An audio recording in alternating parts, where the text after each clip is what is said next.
जो देश के लिए जान दे देता है उसे शहीद का दर्जा मिलता है। पूरा देश शहीदों का सम्मान करता है, शहीदों के सम्मान में सर झुकाता है।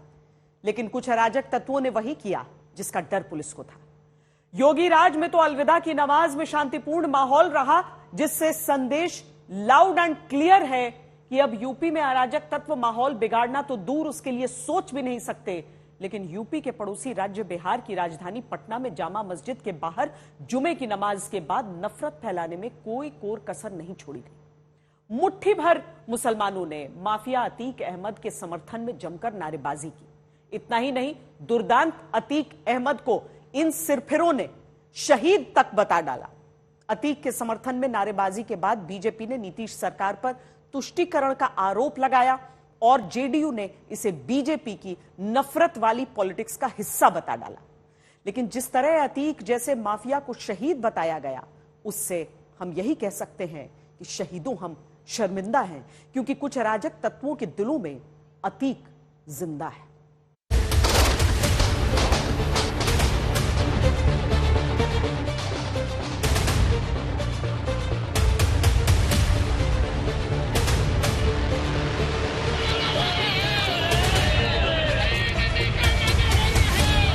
माफिया अतीक अहमद के समर्थन में नारेबाजी होना शर्मनाक है।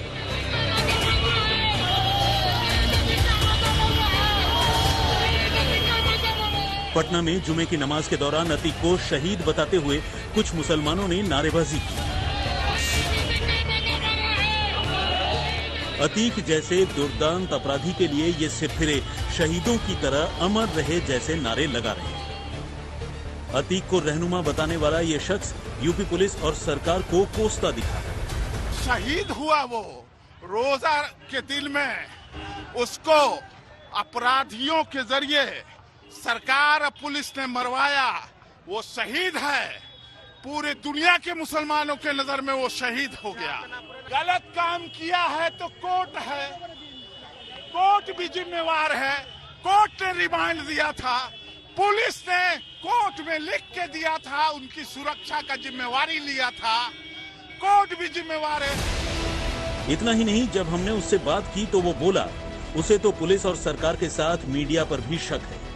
आज हम लोगों ने जुमा की नमाज में अलविदा में अल्लाह से सारे मुसलमानों ने ये दुआ किया कि या अल्लाह अतीक अहमद की शहादत को कबूल फरमा। सारे मुसलमानों में इस हत्याकांड को लेके गम और गुस्सा भरा हुआ था, एक ज्वालामुखी भरा हुआ है। इसका विरोध हम लोगों ने किया। ये जिस तरह से हत्याकांड को अंजाम दिया गया, सरकार, पुलिस, यहाँ तक कि मुझे मीडिया पर भी शक है, क्योंकि अगर आप यहाँ हैं तो आप जितना भी लोकल मीडिया है उसको पहचानते होंगे। जो भी आपके साथी हैं उनको, वो शूटर्स मीडिया के साथ साथ रहे, लेकिन किसी ने उंगली नहीं उठाया। पटना में नारेबाजी हुई तो बीजेपी ने इसे नीतीश सरकार की तुष्टीकरण की सियासत करार दे दिया, लेकिन जेडीयू को इसमें बीजेपी की सियासी साजिश नजर आई। अपराधियों को, आतंकवादियों को किस तरह से महिमा मंडित किया जा रहा है जुमे के नमाज के बाद।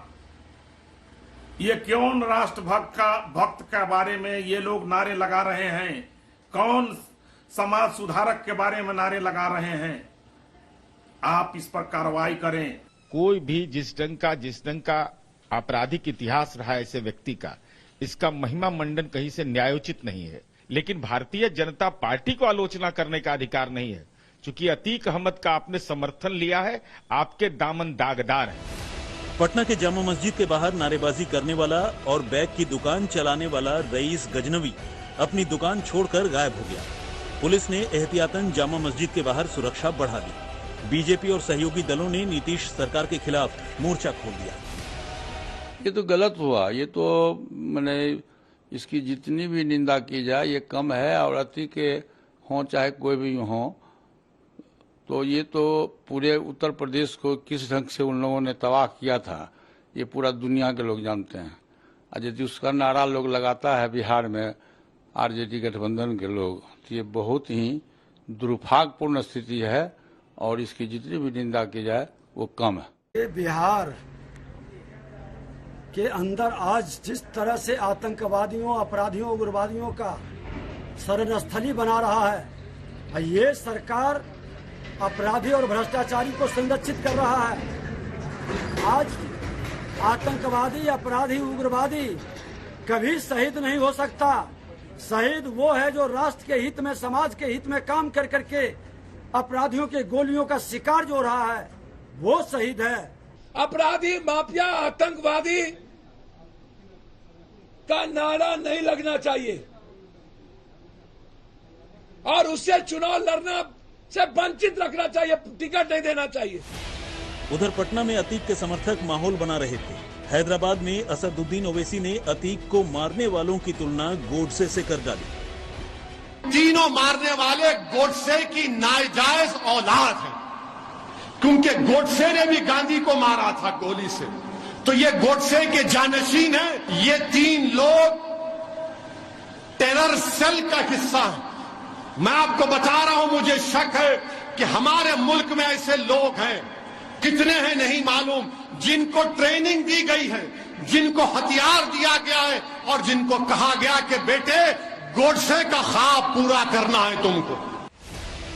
भले ही अतीक के मर्डर को 6 दिन हो चुके हैं, लेकिन जिस तरह से कुछ शरारती तत्व उसके समर्थन में नारेबाजी कर रहे हैं, उनका मकसद है अपराध के प्रतीक रहे अतीक जैसे माफिया सियासत में जिंदा बने रहे। सुजीत गुप्ता और आदित्य वैभव के साथ शशि भूषण, पटना, आज तक।